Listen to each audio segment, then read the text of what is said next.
তৌহিদ আফ্রিদি বাংলাদেশের একজন জনপ্রিয় কন্টেন্ট ক্রিয়েটর। তৌহিদ আফ্রিদি, যিনি বৈষম্য বিরোধী ছাত্র আন্দোলনের সময় হত্যা মামলায় অভিযুক্ত। তৌহিদ আফ্রিদিকে যখন সিআইডি অ্যারেস্ট করে নিয়ে যাচ্ছিলেন, আফ্রিদির বউ রিসা কান্না করতে করতে বলেন, আমিও যাব।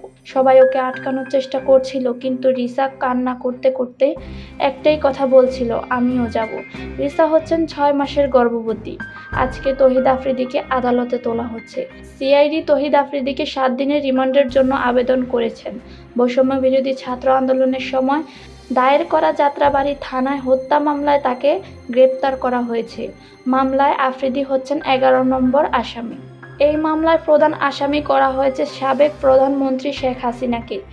একই মামলায় তৌহিদ আফ্রিদির বাবা ও মাই টিভির চেয়ারম্যান নসিরুদ্দিন সাথীকেও 17 আগস্ট গ্রেপ্তার করা হয়েছে। তৌহিদ আফ্রিদি সিআইডির কাছে ধরা পড়েছেন রোববার রাতে বরিশাল মহানগরের বাংলাবাজার এলাকায় একটি বাসায় বিশেষ অভিযানের মাধ্যমে। গত রাতে তৌহিদ আফ্রিদিকে গ্রেপ্তার করার সময় তৌহিদ আফ্রিদি বলছিলেন, আমি পালাবো না, আমি উমরা হজ করে আসছি, আমি কোরআনের কসম করে বলছি আমি পালাবো না। আজকে আদালতে পৌঁছাতে গিয়ে হট্টগোলের মাঝে অসুস্থ হয়ে যান তৌহিদ আফ্রিদি।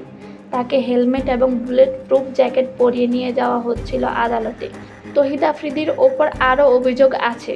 বৈষম্য বিরোধী ছাত্র আন্দোলনের সময় তিনি সোশ্যাল মিডিয়ার কন্টেন্ট ক্রিয়েটর এবং ইনফ্লুয়েন্সারদের সরকারের পক্ষে ভিডিও বানানোর জন্য চাপ প্রয়োগ করেন, এমনকি ভয়ভীতিও দেখিয়েছিলেন।